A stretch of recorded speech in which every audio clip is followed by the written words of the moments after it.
আমরা রহমতের দশক শেষ করেছি, মাগফিরাতের দশক শেষ করেছি, শেষে আমরা এখন উপস্থিত হয়েছি নাজাতের দশকে। প্রথম রহমত প্রাপ্তর পালা ছিল, এরপরে মাগফিরাত, ক্ষমা কে কে আমরা করাতে পেরেছি আর পারিনি, লাস্ট এসে নাজাতের দশকে আমরা এসে উপস্থিত হয়েছি। আর এই নাজাতটা খুবই গুরুত্বপূর্ণ। সবকিছু পাইলাম কিন্তু আল্লাহ রাব্বুল আলামিনের কাছে নাজাত পাইলাম না, মুক্তি পাইলাম না, তাহলে আমাদের সব কিছু পাওয়াটা বিফলে যাবে।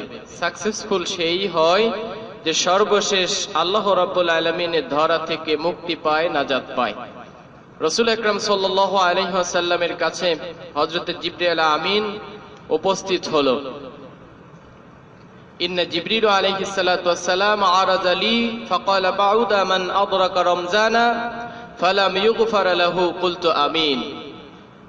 রাসূল সাল্লাল্লাহু আলাইহি ওয়াসাল্লাম প্রথম মিম্বারে যখন পা রাখলেন, হযরত জিবরিল আমিন আলাইহিস সালাতু ওয়াসসালাম এসে রাসূল সাল্লাল্লাহু আলাইহি ওয়াসাল্লামকে বললেন, সেই ব্যক্তি ধ্বংস হোক যে ব্যক্তি রমজান পাইল অথচ সে তার গুনাহ মাফ করাতে পারল না।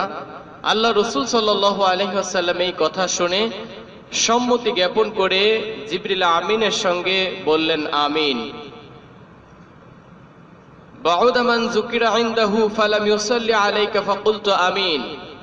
জিবরিল আমিন বলল, যেই ব্যক্তির নিকটে আপনার নাম নেওয়া হলো, আপনার আলোচনা করা হলো, অথচ সেই ব্যক্তি আপনার নামে দরুদ পাঠ করলো না, সেই ব্যক্তি ধ্বংস হোক। রাসূল সাল্লাল্লাহু আলাইহি ওয়াসাল্লাম বললেন আমিন।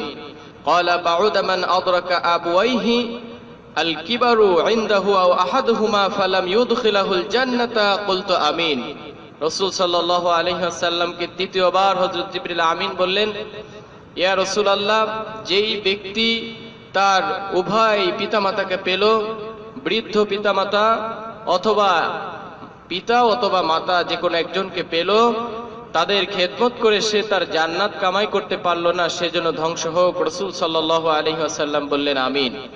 এই হাদিসের সারমর্ম, সার নির্যাস এটাই দাঁড়ায় যে রমজান মাস পাওয়া সত্ত্বেও যে ব্যক্তি তার গুনাহগাতা মাফ করাতে পারল না, সেই ব্যক্তি ধ্বংস অনিবার্য।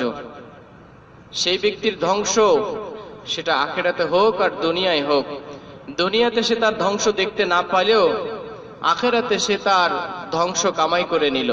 সম্মানিত হাজিরিন, এজন্য রমজান মাসের এখনো শেষ হয়নি,